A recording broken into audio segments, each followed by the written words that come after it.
Alchemical Tech Revolution is sponsored by Litter Robot.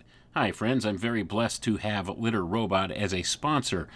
If you're like me and you have cats, we have 3 of them actually, you know how busy life can be and how difficult it can be to follow up on cleaning the litter pan. So I highly recommend Litter Robot. We got our first Litter Robot a couple of years ago, and let me tell you, it's no fuss, no muss, no mess. All you have to do is empty the bag when it sends you a little notification in the app, and you just put the bag out in the garbage, and that's it. You tie it up, throw it out. There's no odor, nothing. Check out the product here at the link given in the video. You're listening to the Alchemical Tech Revolution, and I am your host, Wayne McCroy. Good evening, good morning, wherever you are around the world. Tonight, we're going to ask the question, who's the hunter? Who's the prey? We're going to be exploring the bounds of a technology known as WBAN. And if you're not familiar with what this is Wireless Body Area Network. It's an interesting form of technology that is under usage right now by the surveillance state all around us. And whether you're aware of its existence or not, it is most certainly something that can be used and is being used by various alphabet agencies and corporations and other interests around the world right now, especially here in the USA, thanks to companies such as Palantir Incorporated and others. So what is this wireless body area network, as we're speaking of here? We'll get into that here tonight. We're going to be reading from a research paper that was submitted in 2014.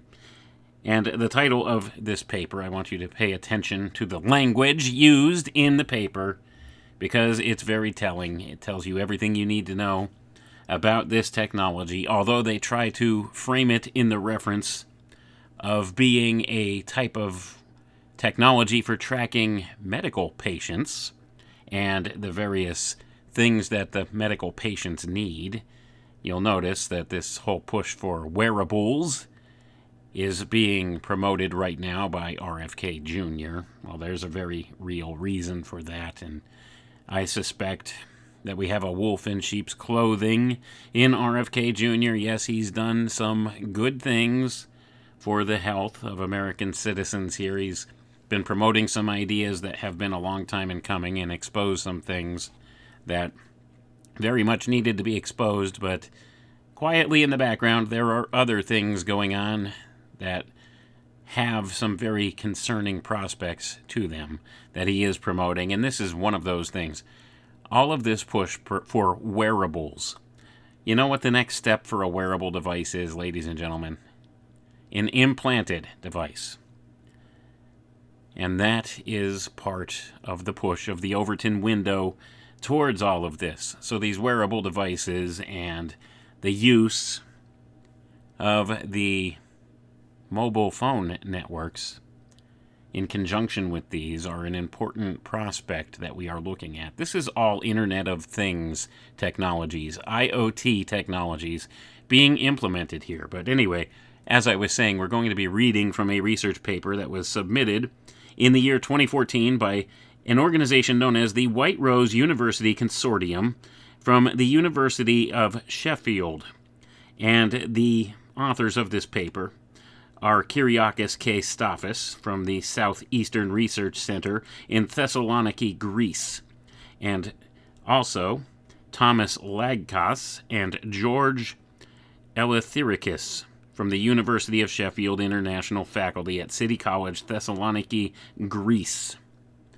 And the title of this paper is, pay attention very closely to the title, as I was talking about earlier, The Hunter, Tracking Randomly Moving WBAN Targets. I'm going to pause before we proceed. That is the title of the paper. And of course, they tell you this is for medical research purposes. But listen to the language. The language sounds threatening, doesn't it? The Hunter, that's the name of the paper. Tracking randomly moving WBAN targets. You're a target. And of course, I have some very real concerns about these wireless body area networks they can read actually some biological signatures from people. I don't know if you're aware of this, but they can track and monitor you and identify you simply by some of the regular natural electromagnetic frequencies your body generates. They can detect your heartbeat and identify down to the individual your heartbeat using some of these wireless body area networks. Now, I know this may sound like a bridge too far for some people, but I assure you, this is absolute veritas. This is true. These technologies do exist. They are recorded. They're out there in the mainstream scientific literature, the peer-reviewed journals. If you want to go look for them, these things exist. They've been in use for a long time by the intelligence agencies, and they're being implemented very heavily right now. They're being normalized in everyday society. In fact, I just saw earlier this week a story that Wegmans supermarket chain is now using facial recognition technologies in conjunction with some of these various intelligence agencies and law enforcement agencies and the companies that work with them, such as Palantir, one of the primary conduits of this type of surveillance state nonsense that they're putting out. So now we have, when you go to the grocery store, and I've noticed this has been going on for a while now, and not just at Wegmans, there's other supermarket chains that have been using the facial recognition software as well. But you go in the supermarket, and they have cameras everywhere, and it captures your face, and it tracks your movements, and it knows who you are. It identifies you. This is only one facet of this wireless body area network. And a lot of this has to do with these wonderful little handy devices that we carry around in our pockets all the time. It's called the cell phone, and it is aptly named the cell, like as in a jail cell phone.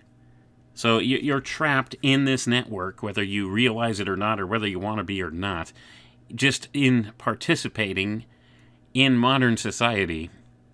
Your movements are being tracked everywhere. And this paper is a little more concerning because this takes things to the next level, because it goes beyond just being able to identify you by your inherent electromagnetic signature and by tracking where your movements are, where you're going. There's other things, more invasive types of measures that they can track in this way, using these wireless body area networks. And we're going to read the paper, and it's going to outline some things for you so that you could better understand some of this. Now, like I said, there are some things that have happened in the recent past here, within the past 6 years, and you could put the dots together yourself to know what I'm talking about, where they've introduced some new types of materials into living tissue, and now this stuff is out there everywhere, and it's feeding into these area networks. There's a lot of projects that have been underway for many years now that are all about setting up this tracking network, this wireless network wherein they could track and trace everything going on, all action, day in and day out, day and night, and know what's happening, what living beings are in that area, and what other kind of stuff is going on. There's a project called Project Sense. That's CENSE. I would urge you all go look this up. It's all about setting up these ubiquitous networks everywhere, these technologies, these sensors, sensor nodes, everywhere. And you might be shocked to know that many of these things have likely been part of the payload of these chemtrail planes that have been spraying for decades now. These sensors, wireless network sensors, everywhere, to monitor everything going on in the environment. And human beings are becoming nodes in these networks. But without further ado, let's get into the paper here, and you'll begin to connect some dots yourself and maybe know some things. Abstract. Wireless sensor networks are often large networks comprised of nodes that monitor through sensors interesting targets. Wireless body area networks are always small networks that often monitor the health of a single human subject. Although WBANs are limited in size, the information they monitor is urgent and important. Information from a WBAN producer may be transmitted over a wireless sensor network to the intended consumer. The above use case usually involves a smaller number of wireless sensor network nodes compared to a larger number of potential WBAN targets, or even only one of each kind. In this context, a mobile wireless sensor network node should continuously hunt, and they have hunt in quotation marks here, a mobile WBAN target in order to ensure uninterrupted monitoring. Thus, a hunter-prey model is introduced in the paper and evaluated for different mobility patterns and parameters, and I'm going to pause for a moment here. That's right. They actually call this a hunter-prey model for tracking and monitoring single targets in an uninterrupted fashion. Do you really think this is about medical care, ladies and gentlemen? Do you really think that it stops with that? That's always the excuse they use for this stuff. And yes, we do have some actual good uses of some of these types of technologies. It's good to be able to monitor your vital statistics in real time for certain reasons, but who has access to that data, first of all, and what gives them the right to track and monitor you 24/7? So we have these wireless sensor networks are everywhere. They're ubiquitous right now, and they oftentimes are used as nodes to triangulate and coordinate with these wireless body area networks, which attach to singular human beings. They could identify you individually in this way. Let's read a little further into the paper, and you'll begin to connect some of the dots yourselves. Wireless sensor networks are usually networks of spatially distributed autonomous nodes that monitor various physical conditions through appropriate sensors and exchange data wirelessly. Additionally, wireless sensor networks are dynamic in nature due to planned and unplanned changes in their composition or structure. Wireless body area networks, or body sensor networks, differ compared to most wireless sensor networks. Unlike the others, WBANs are networks of nodes that are either embedded in or attached to the body of the user, or worn by or carried by the user. Going to pause for a moment here. So wireless body area networks are attached to the user, worn by the user, carried by the user. Thus, this push for these devices, these wearables, as RFK Jr. calls them, and the push for all of this. They want everybody to have a wearable by the year 2030. Are you beginning to put some pieces together? Do you understand? It's not about your health. It never was. It never will be. Has nothing to do with that. It's all about control. That's what it's always been about. But let's go ahead and we'll continue here. WBANs are relatively static because they are comprised of a limited number of nodes in fixed positions. Their most prominent application is health monitoring. Gonna pause for a moment. That's what they will use to justify the use of wearables and injectables and more invasive implants and things of that nature as well. They'll say, oh, in order to better monitor your health condition, we will give you this device and we'll be able to track in real time your health statistics with it. We'll be able to monitor what's going on and make appropriate changes based upon that. And actually, some of these newer injectable or implantable devices will be drug delivery systems unto themselves. They'll be automated. They'll be controlled by AI, ostensibly. And it will monitor in real time your health statistics, and it will make decisions and dispense medications based upon that. These technologies have been talked about, and I know a lot of it sounds like science fiction, but it's not science fiction. They already exist, and they're pushing and promoting them quite heavily. There are portions of this that are going on. The normalization campaign is already underway. They're not really full-on outsourcing and putting out these devices that act as drug delivery systems just yet, not in a large way. But they do have a lot of wearable devices, things that will monitor your heart rate and your oxygen level and monitor things like that, your blood sugar. This is a one that's really become common now. You put a little sensor on your arm, it monitors your blood sugar. Makes it much easier for diabetics to keep track of how they're doing and to help with the management of medications for that. So these are the types of excuses they'll use for having these types of things in place. So they do use them for medical purposes, but when they weaponize these medical devices against us, that's when it becomes a lot more concerning. Now, I don't know if you watch a lot of television, probably not, but my wife likes medical shows and things like that, so we were watching 911 Nashville the other night. And it's the new season, a new episode.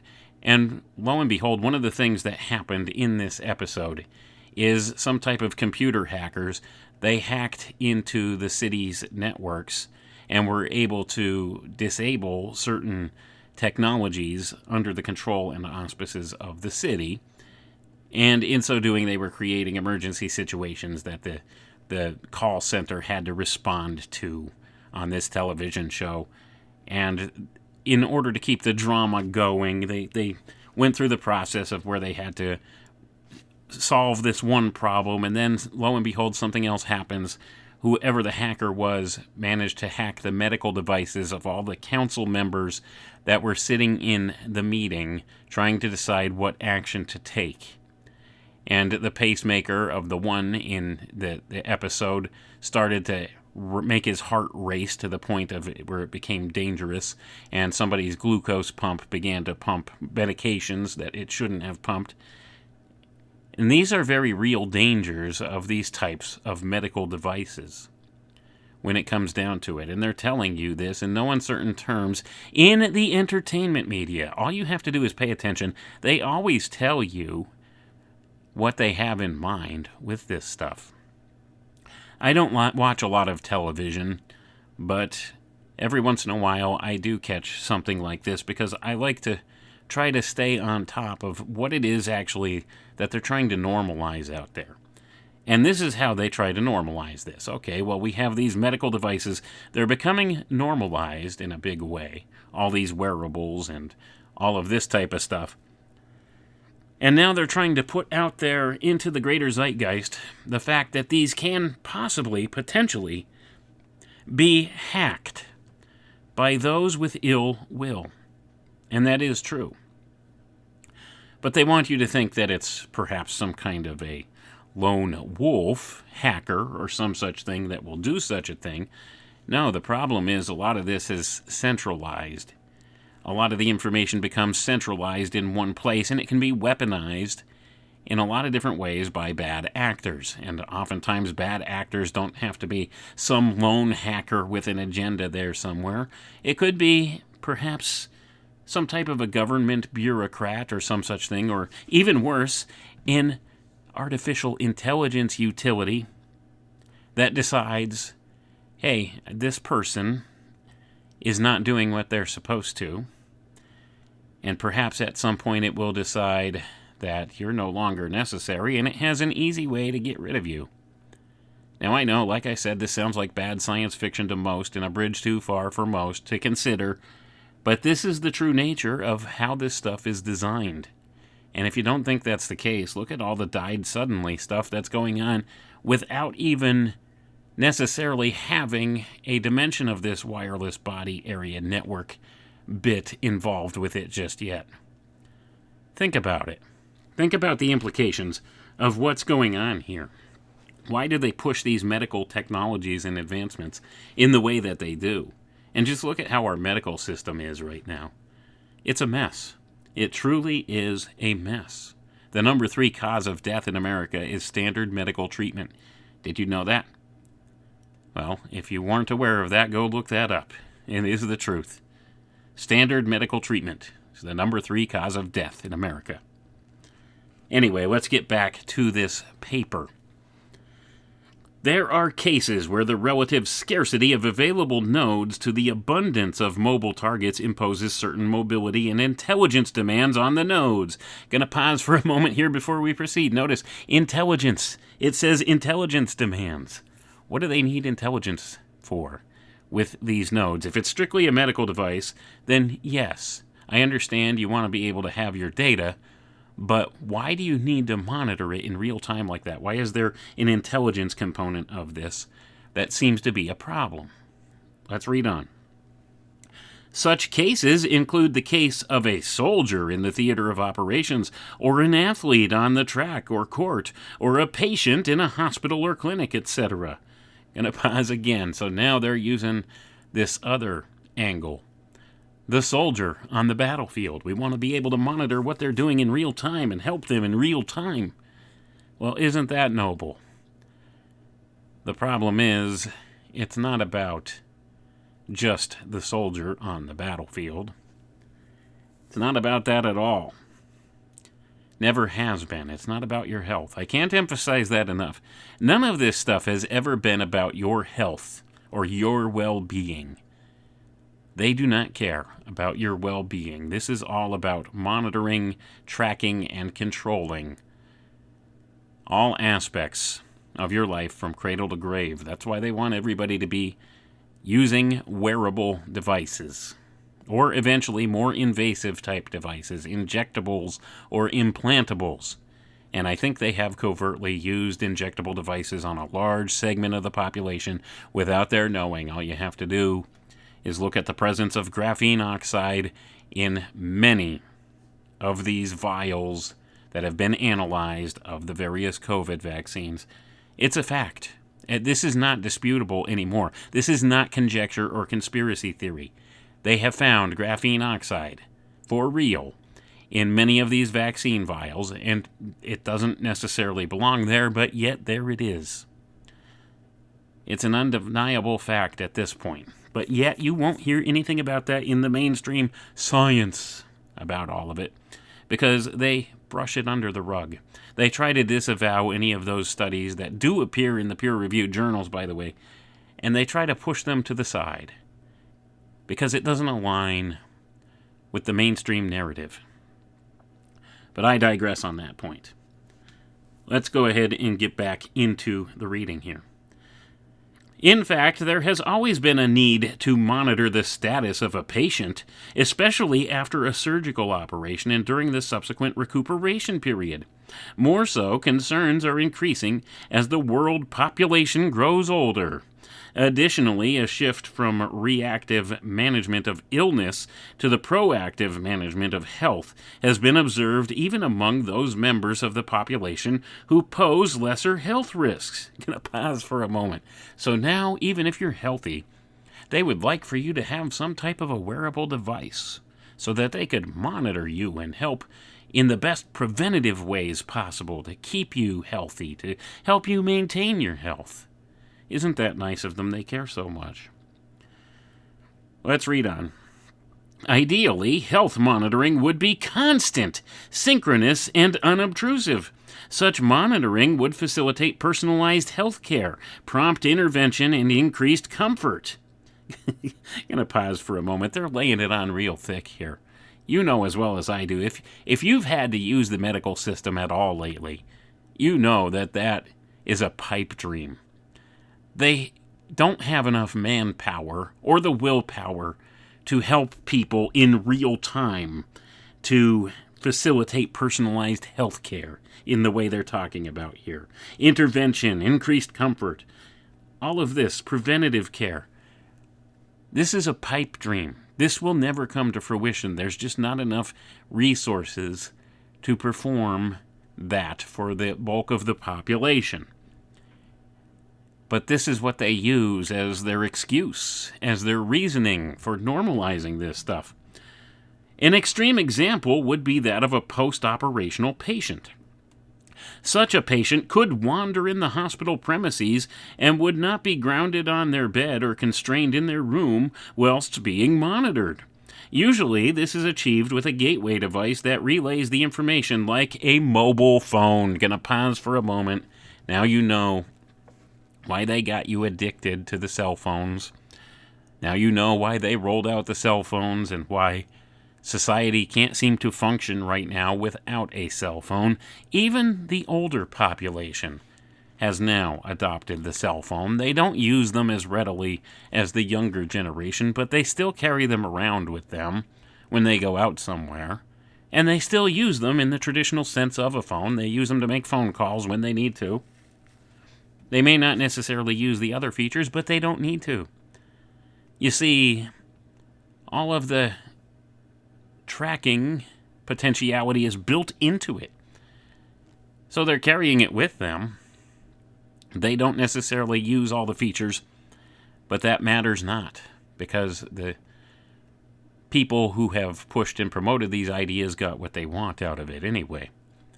So even with this older population, there are very few that don't have a cell phone anymore, and they're making it harder and harder to function without a cell phone. Even many of the traditional landlines, the phone lines that run through landlines, through the wires, they're all going wireless now. Did you know that? They've transferred an awful lot of that to wireless networking, too. So even if you have a landline, oftentimes it's going through the same channels that the wireless network does. It's getting that bad. They're phasing out that technology and phasing in this because they want everybody wired into the grid all the time. Anyway, let's get back to the reading here. Potentially, this could also be achieved by a combination of a wireless body area network covering a patient and of a wireless sensor network covering the hospital. The relative advantages of the latter to the former solution are, it is first of all private and not publicly accessible to third parties. Gonna pause for a moment here. Yeah, right. Except when they sell your information to those third parties, which they do, and they will. Number 2, it's autonomous and not dependent on extant infrastructure. And third of all, flexible and adaptable to many scenarios. So now they're arguing here that this will be handy to be able to use wireless body area networks in conjunction with wireless sensor networks in a setting such as a hospital that owns the private network that will track the body area network in their wireless sensor network that they own because it's private, you see. So nothing to worry about. You can't possibly get hacked or have your information stolen or sold or anything in that regard because it's a private corporation that has it, you see. And they... Wait a minute, what's wrong with this formula here so far? Are you understanding the gross negligence here? They're using this as an argument as to why this is okay. Well, you see, because, there's no government backdoors or anything, or intelligence agency backdoors in all of these devices to begin with, or anything, is there? Yeah, there is. It's been that way for a long time. All you have to do is go into your cell phone's open source licenses, and you will find in there. Now, it may be different depending on what kind of different phone you have, but it's always in there, in all of the jargon and the legalese in there. When you go under the open source licenses, if you go down to the Linux application thereof, in the disclosures within the Linux file there, within these open source licenses in your cell phone, you will find a disclaimer that the NSA is not responsible for any damage that it may cause to your phone by backdooring into your phone and retrieving your data and doing any such thing, which they most certainly have the right to.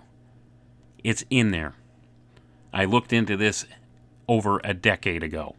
A decade and a half ago. This is true. This is a real thing. These backdoors are in all of these devices. The NSA can access your device at any time. And not just the NSA. There's other intelligence agencies that can do that as well. And sometimes law enforcement can do it as well.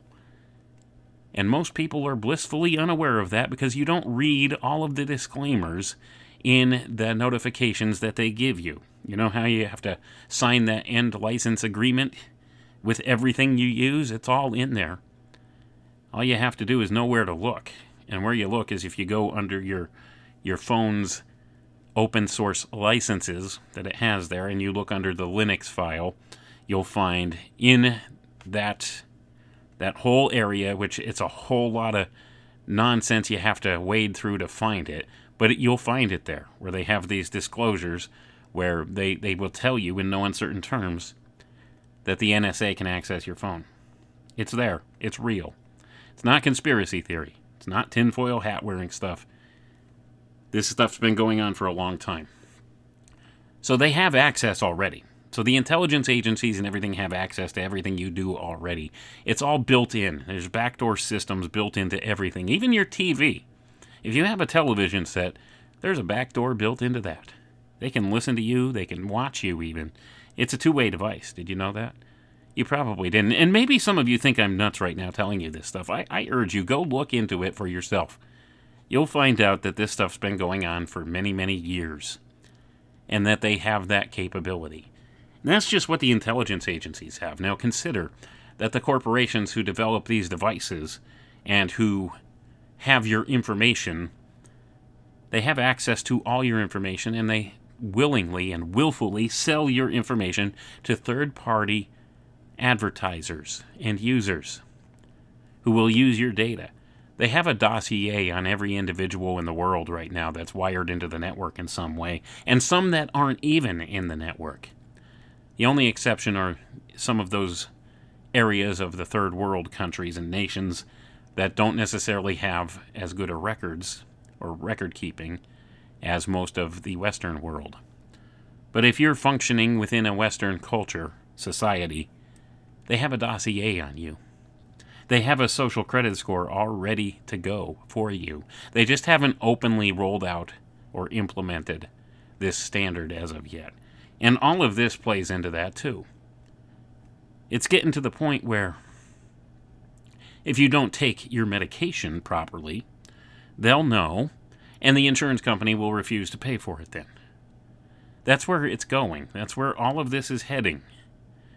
So if you don't use your medication as instructed by your doctor, well, then the insurance company's not going to cover it anymore, and then they will take the money directly out of your bank account and apply a negative to your social credit score for that, because you've been naughty. And then your smart fridge will disclose that you're 20 pounds overweight, so then at a certain point your fridge will lock on you and not let you access your snacks in there, because you don't need a snack. And you think this sounds far-fetched or like bad science fiction. This is their plan. This is the kind of control they want over you. And that's what it's about, control. It's not about your health. Never has been, never will be. I can't emphasize that point enough. But this is where these technologies lead to if they're let go and we stand idly by and we just accept what they hand us without questioning it, without putting some type of limitations on it. This is where it eventually leads. And it's very concerning. But at any rate, let's continue, because there's still a lot to cover here. In order to cover a case similar to the aforementioned, a model is proposed which consists of A, the base, which is the base station where all the information that originates from a target and is transferred from a node is collected.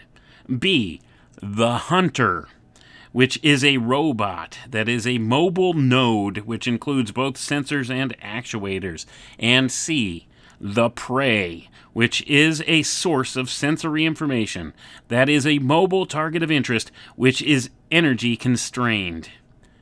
The hunter is capable of long-range communication with the base, but follows the prey because the prey is only capable of short-range communication. The hunter can, first of all, detect possible targets in the vicinity, select the most interesting target, and track the selected target, that is to locate and follow the target.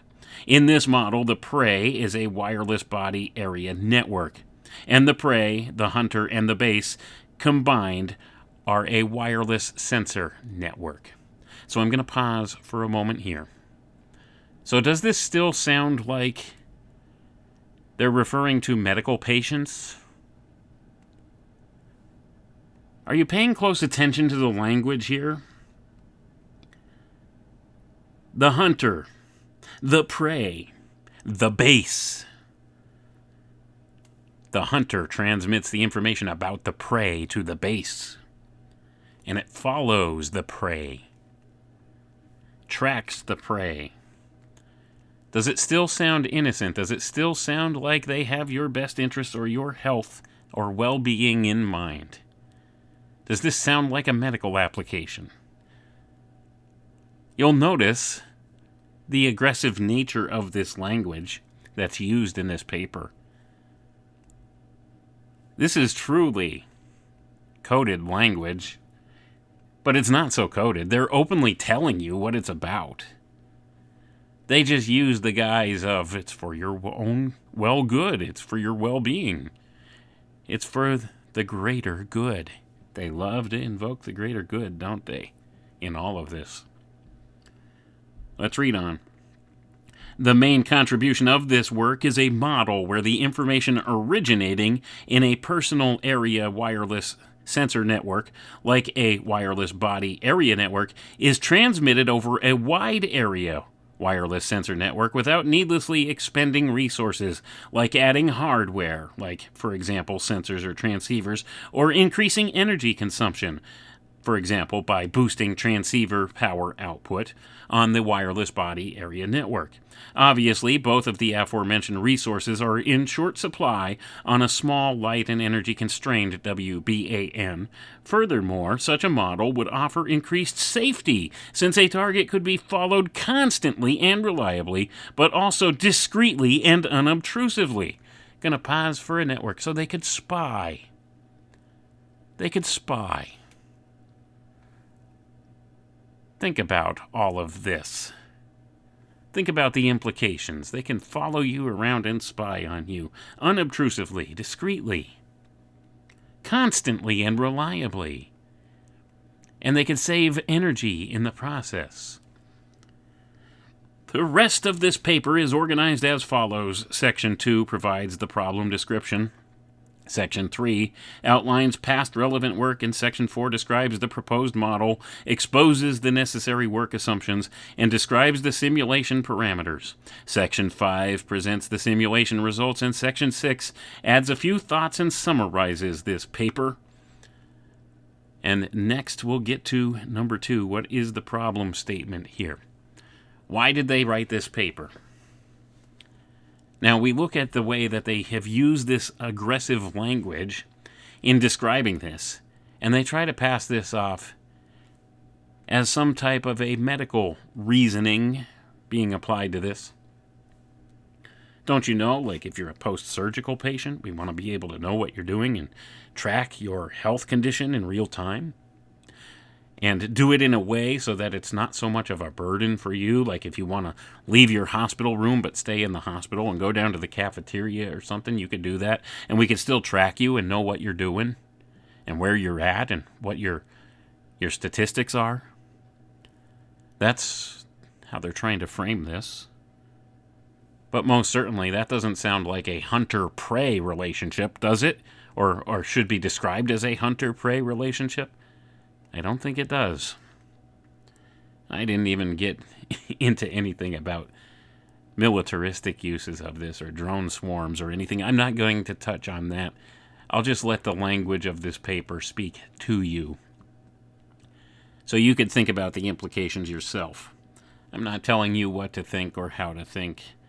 I'm just telling you what it is that they have in black and white in this paper. This was published in 2014.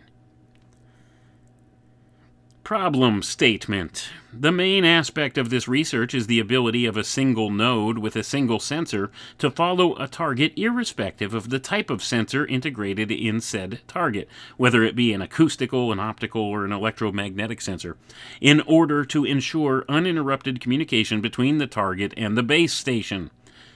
Following presupposes locating, and locating implies some form of triangulating.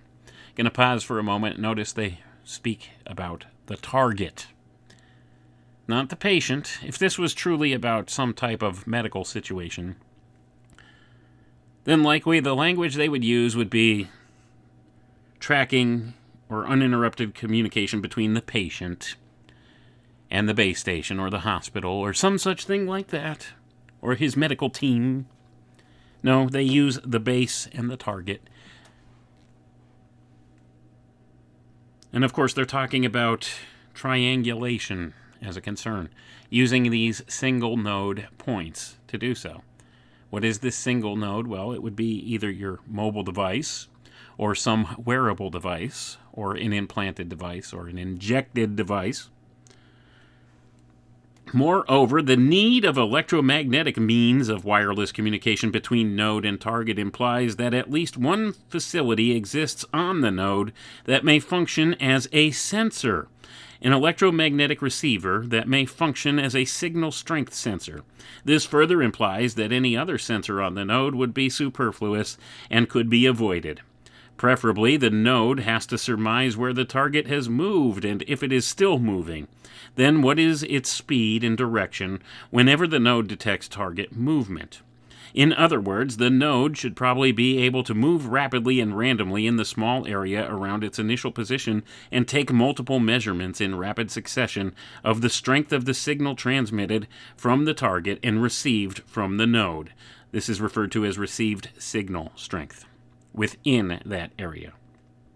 In order to perform triangulation, either periodically, that is at regular intervals, or reactively, that is whenever it detects an alteration in the strength of the signal from the target.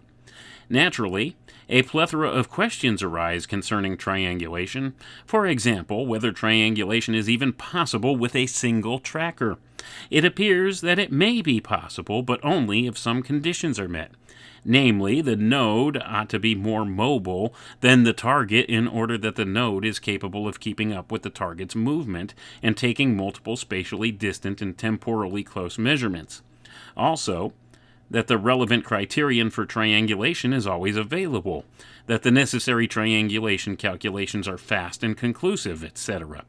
An additional question is whether intermittent target movement affects detection.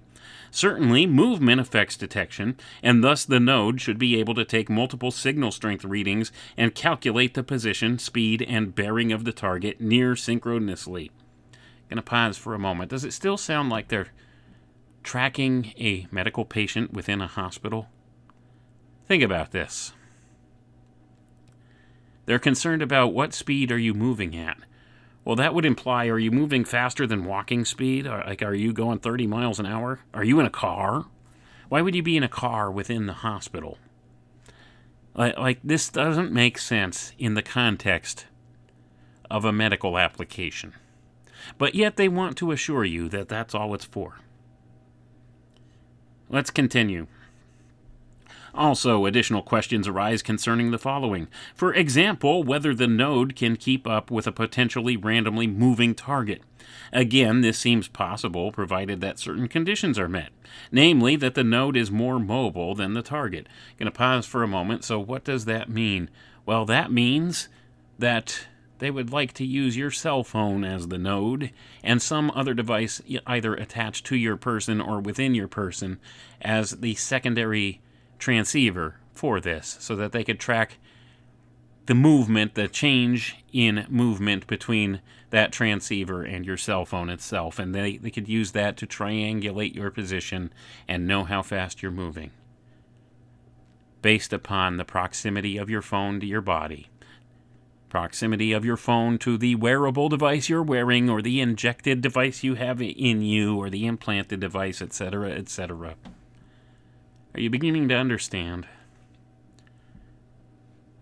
They put an awful lot of work into thinking out how to do this, how to monitor people. That's why it was imperative that they get you addicted to this cell phone and put it in your hand. Have you carry it around with you everywhere. It's become an extension of yourself. There are those in the transhumanist movement that argue that we are already cyborgs because we carry this cell phone around. that it is a type of cybernetic device. Even though it's not directly attached to us, we use it as an extension of ourselves to interact with the world, and therefore that makes us a type of a cyborg already. They use this argument. Now they're taking it to the next level. They're moving the Overton window to make all of this more acceptable to the average person. Let's read on. Related work. Generally, location detection may be performed through three main techniques. That is, through triangulation, proximity, or scene analysis, which may be used either independently or jointly. Triangulation itself involves lateration and angulation, which is the use of distance and length measurements and bearing and angle measurements, respectively. In detail, lateration requires three distance measurements, each between the point of interest and three other non-collinear points. Measurements may be performed directly by physically traversing the distance between 2 points or indirectly correlating attenuation and distance of a transmission. On the other hand, angulation is similar to lateration with the exception that it also uses angles instead of only lengths. Angulation requires 2 angle measurements for a 2-dimensional space and 3 angles for a 3-dimensional space. Irrespective of the method used, location may be physical or symbolic, relative or absolute, whereas the accuracy and the scale largely depend on the means to perform the measurements and their precision. Specifically for wireless sensor networks, some systems use the received signal strength, or the RSS. One such system is radar, which was developed by Microsoft. Going to pause for a moment. Radar, and we're not talking about what you think of with your standard radar. This is a specific technology that was developed to monitor wireless sensor networks by Microsoft. It's called radar. Let's read on. This radar system uses triangulation techniques and IEEE 802.11 wireless networking technologies. Going to pause for a moment. So this is a very specific type of a signal that is given off by these devices. Wireless networking technologies that use the patent number IEEE 802.11. You see, they're signals. They're pinging different signals in this way. It measures the base station and the signal strength and the signal-to-noise ratio of the transmissions of the mobile nodes, and then it uses those measurements to calculate the location of these nodes.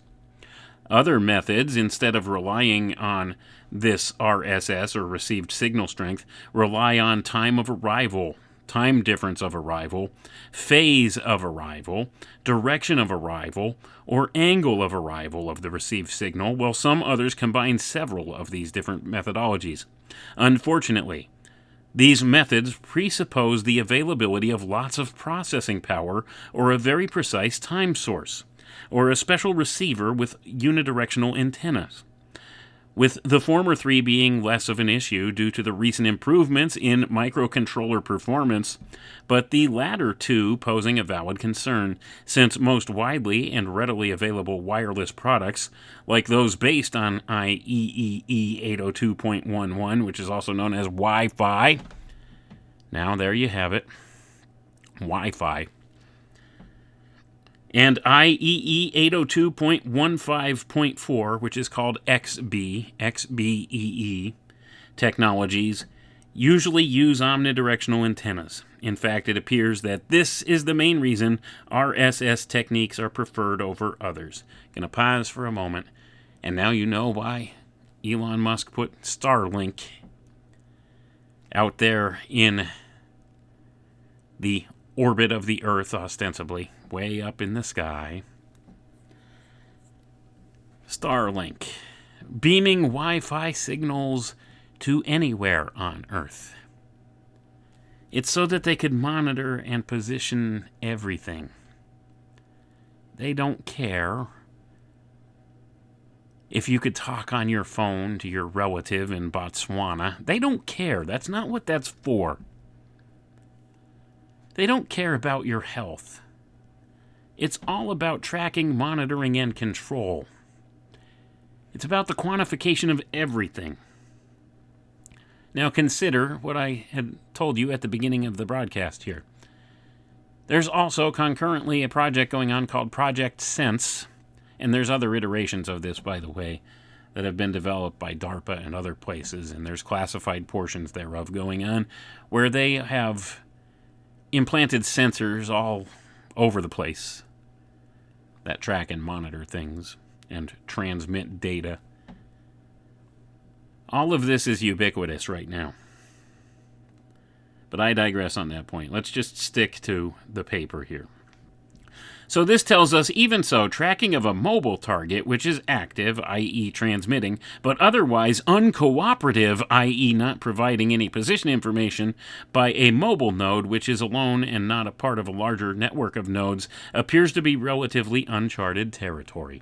So I'm going to pause for a moment. So why would you, first of all, if this is ostensibly supposed to be for medical uses, why would there be unwilling participants in this? Not willing to share their information as to where they are at?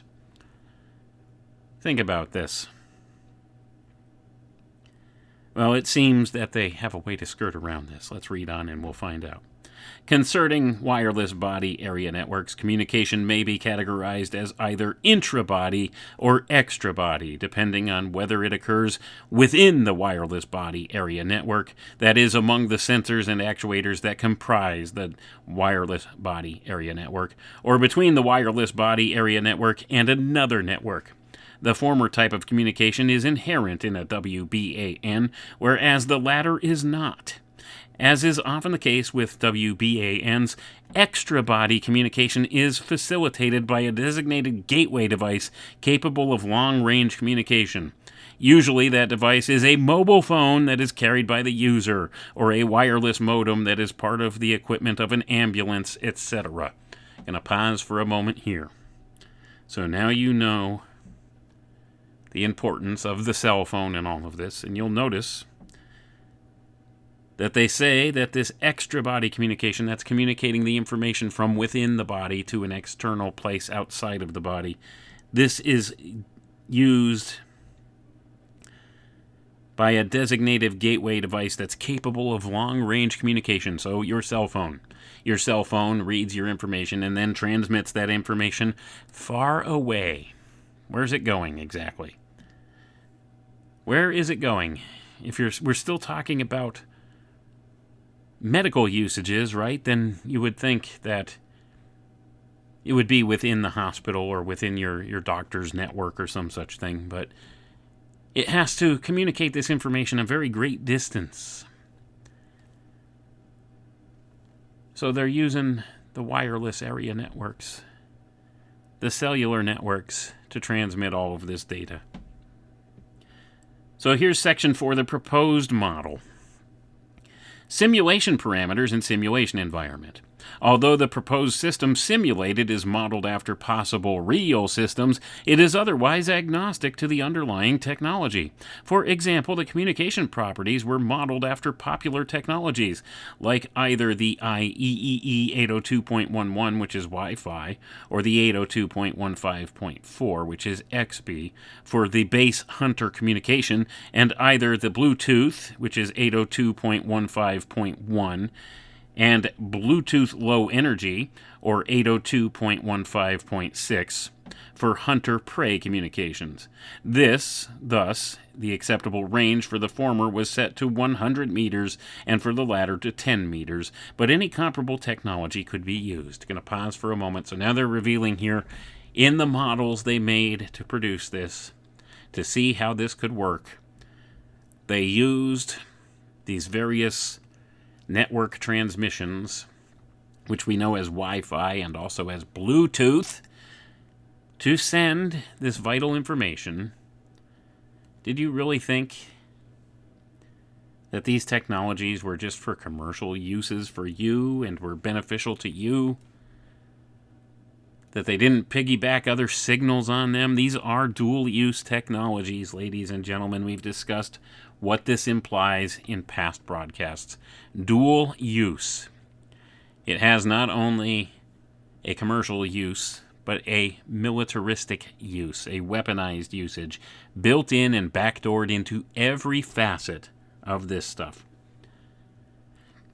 So your Bluetooth devices that you find so convenient, they can communicate your real-time data through these network nodes to the base, and they can track and monitor what you're doing, where you are, what your vital signs are, all of this stuff. And likely without you even knowing about it. Likely without you even knowing you even have such a thing going on. Do you have a wearable device? Do you have some type of an implant? Have you gotten a vaccine lately? Chances are they're already monitoring you. I digress on that point. Let's go ahead and continue. Also, the physical properties of a possible real system were taken into account. For example, the work envelope of the system was set at 900 square meters, and the default speed of the prey to a maximum and reasonable 1 meter per second. Additionally, all algorithms were tested for 1,000 cycles. The number was finally chosen after initial experimentation with smaller numbers, because the results seemed to stabilize at that number. The simulation environment chosen was processing because it aims to provide visual context and feedback to programmers. In more detail, processing is both a programming language and an integrated development environment, and it is based on and built around Java. Work assumptions. A few basic assumptions had to be made in order to simplify the problem and focus on specific parts of a solution, namely that the target periodically broadcasts its sensorial information, which decouples information monitoring, which happens on the target, for information collection, which takes place on the node. Going to pause for a moment. So what they're telling you here is they're depending upon periodic broadcasts of what they call sensorial information. So that would be, where are you located at? What are you looking at right now? Visual cues, audible cues as to where you're at. So that implies they're using likely your cell phone to collect visual and audio information in conjunction with your sensor, your other sensor that is attached either to your body as a wearable or within your body or some such thing. Now, if this is strictly for medical purposes, why would they need to use sensorial information and information collection to take place of this node? Another assumption is that there is a single node and a single target, which further simplifies the problem by merging the aforementioned detect and select functionalities of the node. That both target and node move within a flat two-dimensional unobstructed space, which removes the problem of obstacle avoidance and simplifies triangulation by limiting it to a two-dimensional problem. And that the base is immobile, which both the node and target are mobile, which reduces the degrees of freedom of the system to only 4. Also, the node-to-target range is small, and the base-to-node range is big, which pushes tracking exclusively to the node. That the target may move randomly, but it also moves slowly, and thus the node is always able to catch up with the target. I'm going to pause for a moment. So now a lot of this sounds like word salad, I know. But stick with me, because we're going to understand a little something here. because this next portion talks about tracking algorithms and movement algorithms. For this paper, several algorithms were implemented and evaluated, namely 3 different random movement algorithms were implemented on the prey, whereas the simplest tracking algorithm was implemented on the hunter. The first of the 3 algorithms implanted for prey movement was random movement or random walk, which is comparable to Brownian motion. Plainly, the prey would simply move to a random new location within a certain range from its old location. The next algorithm implemented was a probabilistic walk with branching or branching random walk algorithm. In more detail, the prey movement is biased for a number of rounds, each time in either direction on both axes. For example, the prey would move to the left for 5 rounds before turning to the right, and it would move to the bottom for 7 rounds before turning to the top. I'm going to pause for a moment before we get into all the boring algorithmic things here, just to point out that this is what they used in their model to try to figure out the best ways in which to implement this, which algorithm was appropriate, or which algorithms were appropriate for tracking and monitoring things in certain situations. So they can switch this up. As mentioned, the hunter track algorithm is as simple as possible. According to it, the hunter makes 3 distance measurements from the prey, converting the logarithmic RSSI to the corresponding linear distance. Then it triangulates the current location of its prey with some error injected externally to simulate real-world scenario, and follows the prey, moving for a distance less or equal to the maximum allowed from its current position. It must be noted that in the cases of the hunter and prey, the distance either can cover per cycle, i.e. their speed, is limited to a hunter step and a prey step, respectively. Going to pause for a moment. So they're saying that this could only be tracked at maybe walking speed for a human being in this regard. But that's considering that there's only an immobile base that is tracking and monitoring this. And that's a misnomer. It doesn't have to have an immobile base in order to properly triangulate things. And this is talking about simplicity, triangulating it via simplicity through a 2-dimensional model. They use more sophisticated means than this. So the results, says here, although some of the results confirmed preconceived notions, others were more revealing. And then it gives a bunch of charts here in this to show what they have found in this. So we're going to skip over all of that data and get right to the conclusion here, because this is the important part. Conclusion. Based on the simulation results, one may conclude that indeed a mobile node may track a mobile target successfully, provided some conditions are met, and thus a patient featuring a wireless body area network may be monitored by a single mobile wireless sensor node within hospital premises with some limitations. 3 different movement patterns were implemented, from the highly uncertain random movement to the modestly deliberate waypoint movement. It seems that the less purposeful the target, the less it deviated from the initial position, and thus the node was able to track it successfully. Even so, if the target is faster than the node, then the chances of the node tracking the target decrease considerably. Also, performance is negatively affected by the error in target location estimation. Future work may include other algorithms. For each operation the prey performs, and even more for each the hunter performs. For instance, apart from the simple algorithm shown here, there are others based on simple feedback mechanisms, like a control system with closed-loop feedback, and still others based on prediction techniques like learning automata, Markov chains, intra- and extrapolation, and even neural networks. So I'm going to pause. So what are they talking about? They're talking about AI when they're speaking about these neural networks. They're speaking about monitoring people. And they're saying it has limitations in the model that they presented here, in the simulation they ran. But you know what could get around that model?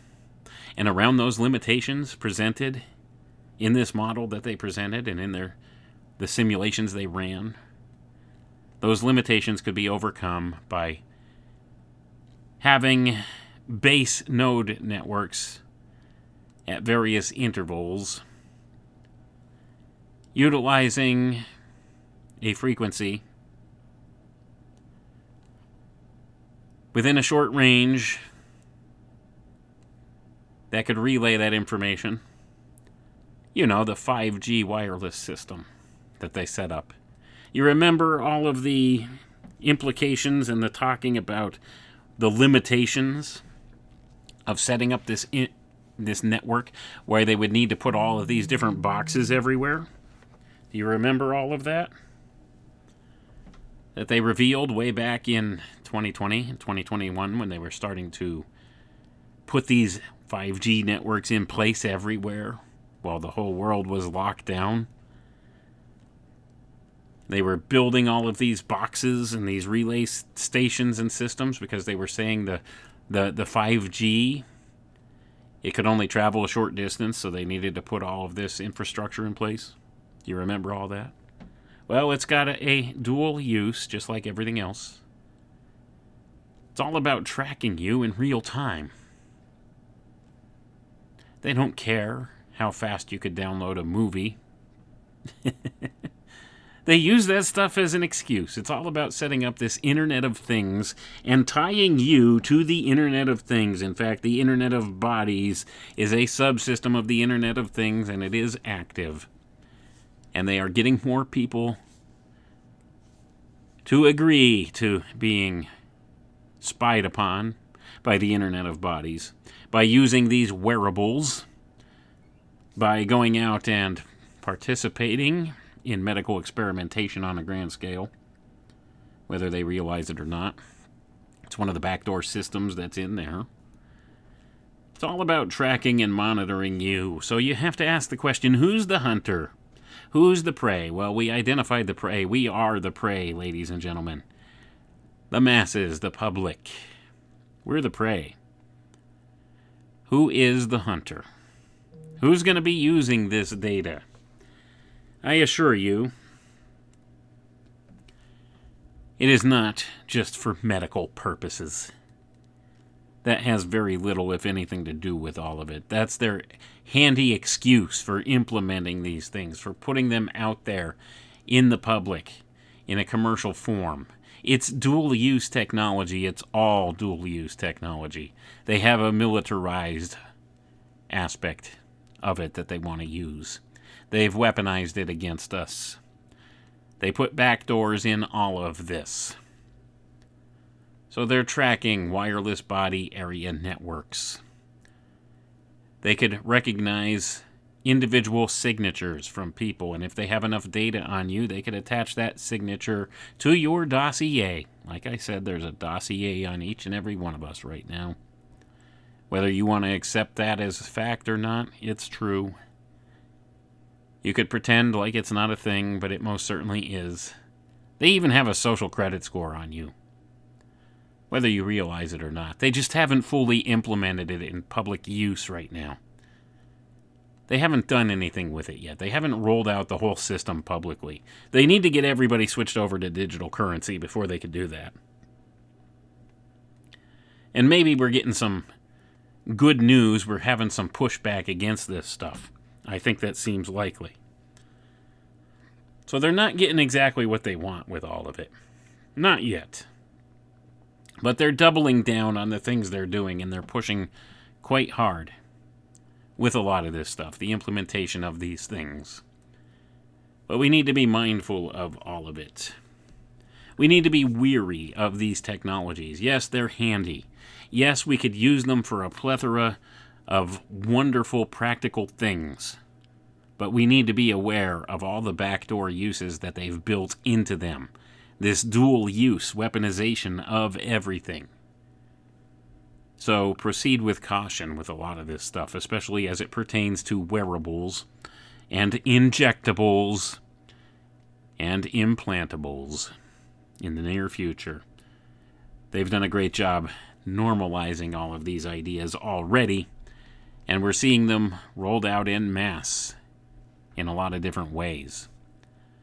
But we need to proceed with caution, because there are those who control these developments in the scientific community that don't have your best interests in mind, and what they do have in mind is the maintenance of their power and control over the situation.